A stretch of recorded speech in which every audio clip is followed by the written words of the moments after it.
सो बच्चों, एक बार ये लेक्चर नंबर 4 स्टार्ट करने से पहले एक बार रिकैप कर लेते हैं कि हमने क्या क्या चीज़ें देखी हैं। तो हमने ये देखा है कि फैक्टराइजेशन का मतलब होता है फैक्टर्स निकालना। या एंड फैक्टर्स कैसे निकालेंगे?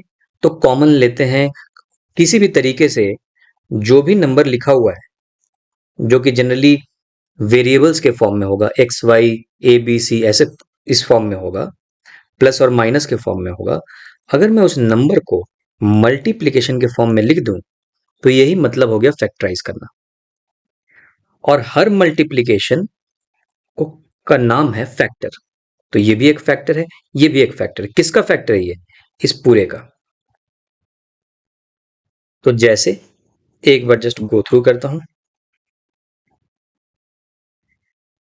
तो जैसे हमने देखा कि अगर फैक्टराइज करना है तो सबसे पहले हमें कॉमन लेने की जरूरत पड़ती है।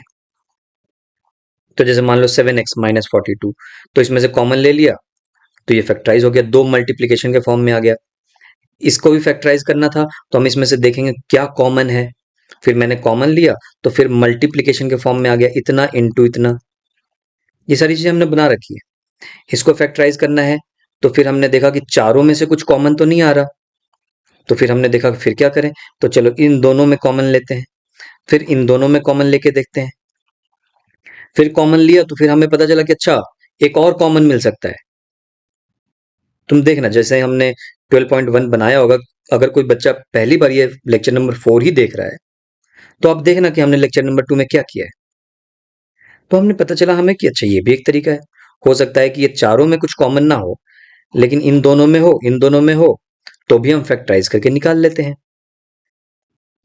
कभी कभी हमने ये देखा कि हो सकता है कि इसमें कुछ रिशफल करना पड़े। हो सकता है इन दोनों को ले लो और ये दोनों को ले करके देखो कि कॉमन आ रहा है कि नहीं। ये सारी चीजें दिमाग लगानी पड़ सकती है हमें, है ना। फिर हमने एक मुश्किल देखी। हमने बोला कि अच्छा, ये सब में तो फिर भी कॉमन मिल जा रहा था। इस तरीके के जो क्वेश्चंस थे इसमें मैं कॉमन निकाल करके फैक्टराइज कर पा रहा था। लेकिन अगर ऐसा कुछ क्वेश्चन मिल गया तो x² - 10x + 25। अब इसमें तो कुछ कॉमन ही नहीं मिल पा रहा था, तीनों में कुछ कॉमन नहीं है। ओके, अगर इन दोनों को ले लिया जाए तो भी बात नहीं बन रही, फैक्टराइज नहीं हो रहा। तो हमें समझ में आया कि अच्छा, कुछ कुछ ऐसी चीजें हैं जो कि आइडेंटिटीज पे सेट हो जाती हैं। जैसे a+b का whole square, a² + b² + 2ab। तो हमने बोला कि अच्छा, ये वाला तो इसकी तरह है, a² + 25 को लिख सकते हैं 5² -2a, ए तो ये है, इंटू बी मतलब 5। तो देखो -10x, तो यही तो है -10x। तो हमें पता चला कि अच्छा, a - b का होल स्क्वायर बनेगा। तो इसका आंसर है x - 5 का होल स्क्वायर। और यही फैक्टराइजेशन है।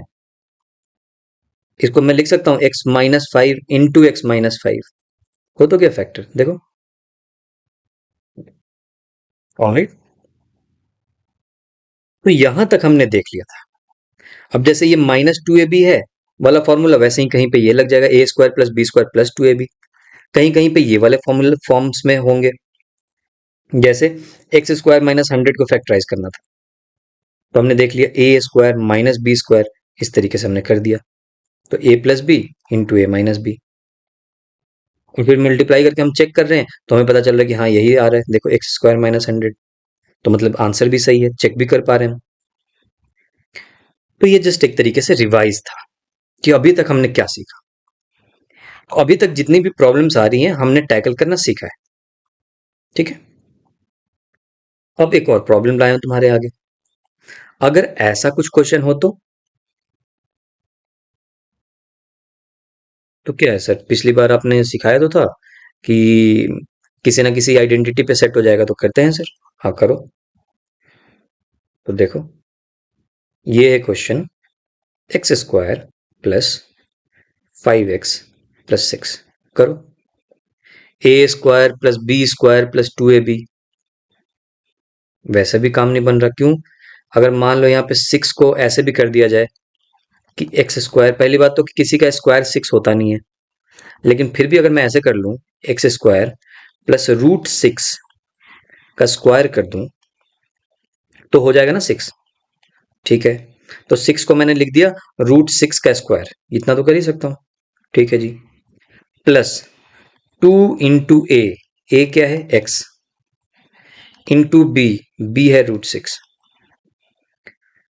तो अगर 5x के जगह पे 2√6x होता तो मैं ये फॉर्मूला लगा सकता था कि a प्लस बी का होल स्क्वायर, लेकिन यहां पे तो a प्लस बी का होल स्क्वायर का फॉर्मूला ही नहीं लग रहा, ना ही a माइनस बी का होल स्क्वायर लग रहा है, a square minus B square वाला भी नहीं लग रहा। अब क्या करें? बेसिकली मैं ये कहना चाहता हूं कि ऐसे क्वेश्चंस भी हो सकते हैं जो आपके किसी भी आइडेंटिटी पे सेट ना हो। जैसे ये सारे आइडेंटिटी था, ये देखो, ये जो 3 लिखे हुए हैं ये तीनों आइडेंटिटीज हैं। इन तीनों आइडेंटिटीज या फॉर्मूला कह लो, इन पे ये सेट नहीं हो रहे, ऐसा भी क्वेश्चन हो सकता है ना? तो अगर ऐसा क्वेश्चन हो तो इस तरीके के क्वेश्चन को कैसे बनाया जाए? तो इसके लिए भी एक तरीका है। लोगों ने बोला कि एक ट्राई करो। क्या ट्राई करो? कि ऐसा नंबर ढूंढो जिसको मल्टीप्लाई करने पे 6 आ जाए और ऐड करने पे 5 आ जाए। नहीं समझ में आया? ऐसा नंबर ढूंढो जिसको मल्टीप्लाई करने पे ये 6 आ जाए और ऐड करने पे 5 आ जाए। ठीक है, मान लो ऐसा नंबर ढूंढते हैं जिसको मल्टीप्लाई करने पे 6 आ जाए। 2 इंटू 3, ये ऐसा नंबर है। 6 इंटू 1 करने पे भी 6 आ जाता है। और सोचो कि अगर जैसे मान लो मैंने 2 इंटू 3 लिया, तो 2 और 3 को ऐड करने पे 5 भी आ जाएगा, लेकिन 6 और 1 इसको भी ऐड करेंगे, ऐड नहीं सब्सट्रैक्ट मान लो कर देते हैं, 6 - 1 तो भी 5 आ सकता है। तो अब हमें खुद से ट्राई करना होता है, ट्रायल मेथड बोलते हैं इसको। ठीक है, देखो अगर इसको ऐसे लिखा जाए, थोड़ी देर के लिए सोचो, एक्स स्क्वायर प्लस जो 5x है उसको मैं लिख सकता हूं 3x प्लस 2x प्लस 6। अगर मैं ऐसे करता हूं तो देखो तो क्या आता है, यहां पे इन दोनों में कुछ कॉमन मिल रहा है, हाँ मिल रहा है, x कॉमन है, तो क्या बच गया x, यहां पे क्या बच गया +3, प्लस इन दोनों में कुछ कॉमन है, हाँ 2 कॉमन है, तो ये क्या आ गया x +3। वाह, एक आइडिया मिल गई। इन दो, ये जो पूरा का पूरा टर्म है और ये जो पूरा का पूरा टर्म है, इसमें भी कॉमन मिल गया x +3। देखो यहाँ पे भी x +3, यहाँ भी x +3, तो x +3 मुझे कॉमन मिल गया इन दोनों टर्म में। तो अब दोबारा से x +3 को कॉमन ले लेते हैं, तो यहाँ पे x +3 ले लिया इसमें से, तो क्या बच गया x बच गया, तो मैंने लिख दिया x, ओके, प्लस x +3 यहां से ले लिया तो क्या बच गया 2 बच गया, तो मैं लिखूंगा +2। तो देखो यही आंसर है, x +3 into x +2। So basically तो अच्छा, ये आंसर को वेरीफाई करना हो तो कि मैंने सही बनाया कि गलत बनाया, मल्टीप्लाई कर लो, दोबारा से मल्टीप्लाई करके देखो, x इंटू एक्स मल्टीप्लाई किया x square, x into 2 multiply किया 2x, फिर 3 को मल्टीप्लाई करेंगे 3 इंटू एक्स और 3 इंटू 2, तो प्लस 3x प्लस 6, देखो वही आ गया x² प्लस 5x प्लस 6। या सो बेसिकली हमारा आंसर सही है और फैक्टराइज भी हो गया है, क्योंकि दो चीजों के मल्टीप्लीकेशन के में हमने लिख दिया इसी चीज को। ये था मेरा क्वेश्चन, देखो x² प्लस 5x प्लस 6, इसी को मैंने दो चीजों के मल्टीप्लीकेशन के फॉर्म में लिख दिया है, तो हो गया फैक्टराइज। और इस मैं पूछूं कि इसके फैक्टर्स क्या क्या हैं, तो तुम बोलोगे x+3 is a factor of x² + 5x+6। इस पूरे का x+3 एक फैक्टर है। उसी तरीके से मैं बोलूंगा इस पूरे का मतलब x² + 5x+6 का x+2 भी एक फैक्टर है। राइट। सो बेसिकली इसमें हमने क्या सीखा? हमने इसमें यह सीखा कि जैसे कुछ क्वेश्चंस थे जहां पे आइडेंटिटीज का इस्तेमाल किया जा सकता था, जैसे ये क्वेश्चन, इसमें हम आइडेंटिटी का इस्तेमाल कर सकते हैं, a² + b² - 2ab, a - b का होल स्क्वायर। लेकिन हो सकता है कि हर क्वेश्चन ऐसा ना हो जहां पे आइडेंटिटी का इस्तेमाल किया जा सके। तो अगर क्वेश्चन कुछ इस तरीके का है जहां पे आइडेंटिटी का इस्तेमाल नहीं किया जा सकता है, तो हो सकता है वहां पे इस तरीके का चीज काम आ जाए। ये सब रूल्स बनाए हैं लोगों ने, ये कोई गारंटी तुम्हें नहीं दे रहा कि हाँ ऐसे बन ही जाएगा, लेकिन हो सकता है कि काम आ जाए, और काम आ गया। देखो, मैंने ऐसा नंबर ढूंढा जिसका मल्टीप्लीकेशन 6 था और जिसका एडिशन 5 था, और काम आ गया वो 3 और 2। सो एडिशन एडिशन और सब्सट्रैक्शन। अब तुम बोलो कि सर ये भी तो था 6 × 1, 6 × 1 6 हो रहा था, और 6 में से 1 चला गया तो 5 आ रहा था, तो इसको क्यों नहीं लिया? हाँ, इसको मैंने नहीं लिया क्योंकि मेरे एक्सपीरियंस से मैंने नहीं लिया। तुम पहले करके देख लो, तुम्हें समझ में आ जाएगा कि नहीं, इससे काम नहीं बनेगा। जैसे करके देखते हैं, हम बोलेंगे कि इसको ऐसे लिखो, x² + 5x को हम लिख सकते हैं 6x। अच्छा, 6 और 1 को मैं क्यों यूज कर रहा हूं? क्योंकि 6 × 1 6 होता है, और 6 में से एक चला गया तो 5 आता है। तो मैं इसको बोलूं 6x - 1x, या सिर्फ x लिखा जाए। देखो तो ये हो गया ना 5x। ये देखो 5x है तो है, वैसे ही जैसे 3x + 2x 5x था। ओके, तो मैंने 5x को लिख दिया 6x - x और +6 कर दिया। अब देखो, अब इसमें से कॉमन लो, x को कॉमन लिया, यहाँ पे आ गया x + 6। ओके, यहाँ पे क्या कॉमन लेना चाहते हो बोलो? -1 कॉमन लेके देखें, -1 कॉमन ले लो। तो -1 कॉमन ले लिया तो यहाँ पे आ गया x, और यहाँ पे आ गया -6। कुछ कॉमन अब नहीं मिल रहा। ये अगर पूरा का पूरा एक टर्म है और ये पूरा का पूरा एक टर्म है, तो इसमें कुछ कॉमन नहीं है। यहाँ पे x + 6 है और यहाँ पे x - 6 है। तो बेसिकली मेरा बात नहीं बन रहा, मैं यहाँ पे फैक्टराइज नहीं कर पा रहा हूँ। लेकिन हाँ, अगर मैंने 3 और 2 के हिसाब से मैंने अगर इसको लिया, 5x को मैंने तोड़ दिया 3x + 2x में, तब मेरा बात बन जा रहा है। ठीक है, और मुझे कैसे पता चला कि इस 5x को 3x + 2x में तोड़ देना है? क्योंकि मुझे पता है 3 × 2 6 होता है, इसलिए मैंने ऐसे तोड़ दिया 5x को। 5x को बोला कि 5x के जगह पे मैं लिखूंगा 3x + 2x, और बात भी सही है, 3x + 2x 5x होता है। ठीक है जी। ओके,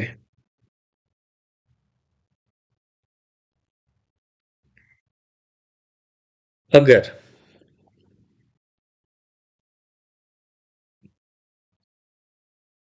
ओवरऑल मैं आपको ये बोलना चाह रहा था कि एक और भी इसमें पॉइंट बताऊंगा, है ना?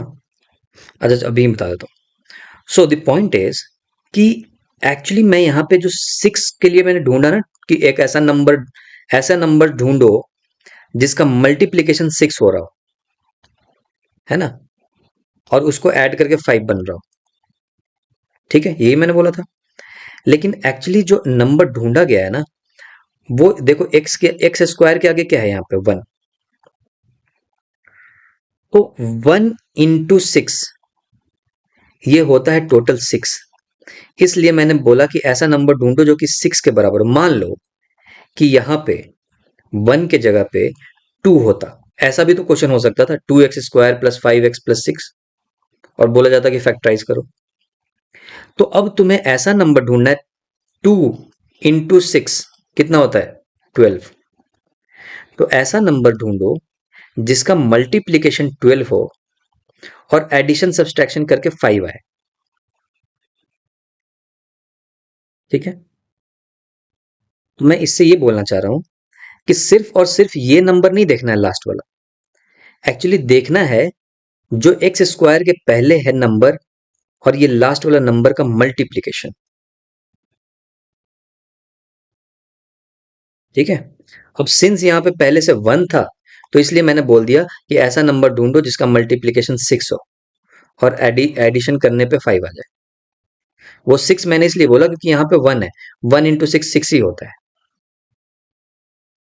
ठीक, ओके। पॉइंट नंबर 2, तो ये समझ में आ गया कि सिर्फ इसको नहीं देखना है, अगर यहां पे कुछ है तो इसको मल्टीप्लाई करके तब देखना है कि मुझे क्या नंबर ढूंढना है। क्लियर हुआ? पॉइंट नंबर 2, हो सकता है कि इस तरीके से कोई ऐसा क्वेश्चन भी हो जो इस तरीके से भी सॉल्व ना हो रहा हो, मतलब कोई ऐसा नंबर मिल ही नहीं रहा हो, दो ऐसे नंबर नहीं मिल रहे हो जिसका मल्टीप्लिकेशन तो 6 हो सकता है लेकिन उसको ऐड और सब्सट्रैक्ट करने पे 5 ना आए। हो सकता है जैसे जैसे यही, जब मैंने यहां पे 2 डाल दिया था तो मेरा काम क्या है, तो मेरा काम था कि ऐसा नंबर ढूंढना, ऐसा नंबर, दो नंबर ढूंढना a इंटू बी जिसको मल्टीप्लाई करने पे 6 आ जाए, 6 आ जाए। पक्का? वीडियो पॉज करो, बताओ मैं गलत बोल रहा हूं सही? नहीं, 6 नहीं, बल्कि 2 इंटू 6, 12। वही मैंने बोल रहा था मैं कि सिर्फ ये लास्ट नंबर नहीं देखना है, ये एक्स स्क्वायर के पहले क्या है वो भी देखना है। अगर कुछ नंबर है तो पहले इसको मल्टीप्लाई कर लो। 6 इंटू 2 कितना होता है 12। तो ऐसा नंबर ढूंढो जिसका मल्टीप्लिकेशन 12 हो और उसको अगर ऐड कर दिया जाए तो 5 हो। तो ढूंढो, सोचो उसके बारे में। तो मल्टीप्लिकेशन अगर 12 हो तो क्या क्या हो सकता है, देखो 12 इंटू 1 करेंगे तो भी 12 आएगा। ठीक है, और चलते जाओ, 4 3 12, और 6 इंटू 2 ये भी 12 देता है, और तो कुछ बचा नहीं, 12 इंटू 1 12। यही तीन चीजें, यही तीन पॉसिबिलिटीज है, या तो 12 इंटू 1, या तो 4 इंटू 3। अच्छा, 4 इंटू 3 और 3 इंटू 4, बात बराबर, नंबर तो वही है ना, 4 और 3 और 3 और 4, है ना? 6 इंटू 2 या 2 इंटू 6। तो बेसिकली दो नंबर जो मैं ढूंढना चाह रहा हूं वो या तो 12 और 1 हो सकता है, या तो 4 और 3 हो सकता है, या तो 2 और 6 हो सकता है। यही तीनों पॉसिबिलिटी है। अब प्रॉब्लम ये है कि इन, जैसे फॉर एग्जांपल 12 और 1 को ले लो। अब 12 और 1 में मैं कुछ भी ऐड और सब्सट्रैक्ट अगर करने की कोशिश करूं तो 5 तो नहीं बना दूंगा मैं। जैसे 12 में से 1 घटा दिया तो 11 बनता है, 12 में 1 जोड़ दिया तो 13 बनता है, 5 तो नहीं बन रहा। तो ये पॉसिबिलिटी कैंसिल। आ जाओ दूसरा, 4 और 3। तो 4 में 3 अगर ऐड कर दिया जाए तो 7 बनता है, और 4 में से 3 चला जाए तो 1 बनता है, या 3 में से 4 घटा दिया तो -1 बन जाएगा। वैसे ही 1 में से 12 घटा दे तो -11 बन जाता, ज्यादा ज्यादा ज्यादा ज्यादा, है ना? ज्यादा से ज्यादा ये हो सकता था। तो इसमें तीन पॉसिबिलिटी बन रही है, देखो 4 और 3 में, या तो मुझे 4 प्लस 3 7 मिल जाए, या तो 4 माइनस 3 1 मिल सकता है, या तो 3 माइनस 4 कर देंगे -1। ये तीनों चीजें मिल सकती हैं इसमें, लेकिन 5 तो नहीं मिल पा रहा ना, तो ये पॉसिबिलिटी भी कैंसिल। यहां पे लिखते हैं कैंसिल वाला। आ जाओ लास्ट पॉसिबिलिटी, या तो 6 और 2 को चुना जाए 12 के लिए। अगर 6 और 2 को चुनते हैं तो क्या क्या पॉसिबिलिटी बन सकता है, 6 और 2 ऐड कर दिए तो 8 बन सकता है, 6 में से 2 घटा दिए तो 4 बन सकता है, और 2 में से 6 घटा दिए तो -4 बन सकता है, लेकिन कहीं 5 तो नहीं बना ना, तो ये पॉसिबिलिटी भी गया। बेसिकली जो तरीका हम यहां पे लगा रहे हैं, इस तरीके से ये क्वेश्चन बनेगा ही नहीं, ये नहीं बनेगा। तो सर ये कैसे बनेगा? ये बनेगा, लेकिन ये आपको नहीं पढ़ना है। देख लिया मैंने आपके बुक में, आपके सिलेबस में ये चीज नहीं है। इसको बोलते हैं बच्चों क्वाड्रेटिक इक्वेशन। तो क्वाड्रेटिक इक्वेशन के रूट्स निकालने के लिए आपको हायर क्लासेस में सिखाए जाएंगे, जिसमें होता है minus B plus minus root D by two, ऐसा फॉर्मूला फॉर्मूला होता है। तो मान के चलो कि आपको इस क्लास 8 में कोई ऐसा क्वेश्चन नहीं पूछा जाएगा जो इस वाले तरीके से भी नहीं बन रहा है, ठीक है। ओवरऑल अगर तुम दिमाग लगाओगे तो इस तरीके से, ये जो तरीका हमने ढूंढा है ये वाला, इस तरीके से आपका फैक्टराइज हो ही जाएगा। तो इस पूरे लेक्चर में सीखने वाली दो बातें, वो दो बातें ये है कि जी कुछ ऐसे क्वेश्चंस थे जो डायरेक्टली आइडेंटिटी वाला जो तरीका है, मतलब जो फॉर्मूला ए प्लस बी का होल स्क्वायर, उस वाले तरीके से नहीं बन रहे थे। वो क्वेश्चन क्या था? वो जैसे ये question, one of the question मैंने ऐसे ले लिया, अदरवाइज बहुत सारे क्वेश्चन हो सकते हैं। इसमें मैं वो फॉर्मूला नहीं लगा सकता ए प्लस बी का होल स्क्वायर, ए माइनस बी का होल स्क्वायर, ए स्क्वायर माइनस बी स्क्वायर, नहीं लगा सकता।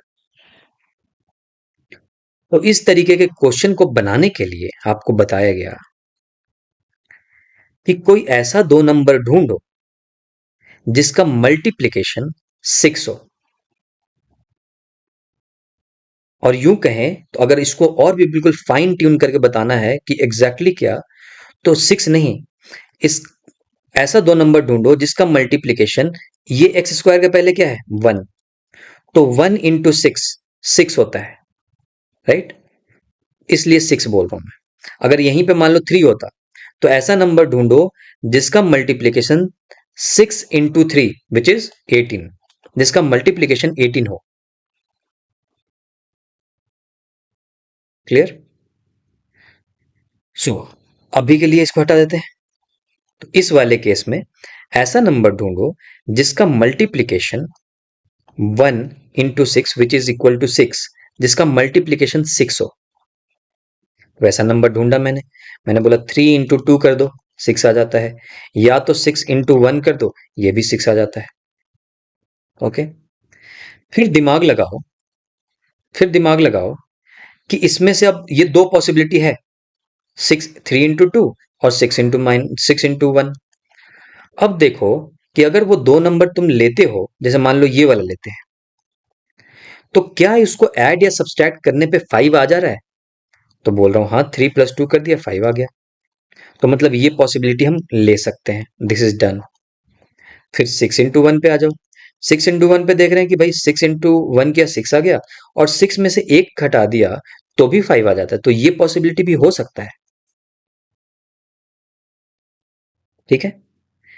लेकिन फिर मैंने जब ये 5x को मैंने तोड़ दिया 3x, क्योंकि 3 और 2 लिया था, तो 3x प्लस 2x में विच इज इक्वल टू 5x, तो इस तरीके से मेरा बन गया।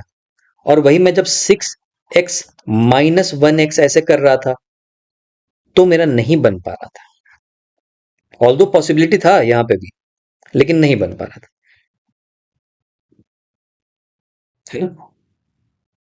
सो ओवरऑल हमें, और धीरे धीरे तुम्हें एक्सपीरियंस से भी पता चल जाएगा कि कौन सा वाला लेना है जब तुम बहुत सारे क्वेश्चन बनाने लगोगे। क्लियर हो गया जी? अच्छा, तो मैं सम अप कर रहा था कि क्या सीखा हमने। तो हमने यही सीखा कि अगर आइडेंटिटी से नहीं बनता है तो इस तरीके से बन जाएगा, ठीक। लेकिन हाँ, ध्यान रहे कुछ ऐसे क्वेश्चंस भी हो सकते हैं जो इस तरीके से ना बने, लेकिन वो तुम्हारे सिलेबस में नहीं है। तो जनरली तुम्हारे को वही क्वेश्चन मिलेगा जो इस तरीके से बनेगा। तो उस वाले क्वेश्चंस को कैसे बनाते हैं वो आपको हायर क्लासेस में सीखने हैं, उसको भी फैक्टराइज करना सीखना होगा तुम्हें, लेकिन वो सब हायर क्लासेस में सीखोगे। और यही क्या, मान लो एक्स स्क्वायर है, कोई ऐसा क्वेश्चन भी तो हो सकता है, x cube plus 5x plus 9 plus 5, 9x 9 x 5x² ले लो, 9x ले लो। ऐसा भी तो क्वेश्चन हो सकता है, बोले कि लो जी इसको फैक्टराइज करो। तो प्रॉब्लम आ रही है ना इसमें भी। तो इन सब चीजों का भी फैक्टराइजेशन सीखता है आदमी, लेकिन ये सब कुछ हायर क्लासेस में है आपके। ठीक है बच्चों। सो इससे आपको फैक्टराइजेशन मतलब यहां तक अगर आपने सीख लिया तो आपके सिलेबस में जितना फैक्टराइजेशन है वो आप सब बना लोगे। ठीक है। इसके बाद कुछ हम क्वेश्चंस बनाएंगे ताकि हमारी प्रैक्टिस हो जाए। आपके एक्सरसाइज 12.2 है शायद। और उसके बाद एक चीज और सिखाऊंगा, डिवीजन। अगर ये फैक्टराइजेशन आता है ना तो आंख बंद करके आप डिवीजन बना लोगे, वो बताऊंगा कैसे। ठीक है। सो 2-3 क्लास और करेंगे और उसके बाद ये कोर्स को मतलब ये खत्म कर देंगे ये चैप्टर को। ओके। सो मिलते हैं अगली क्लास में।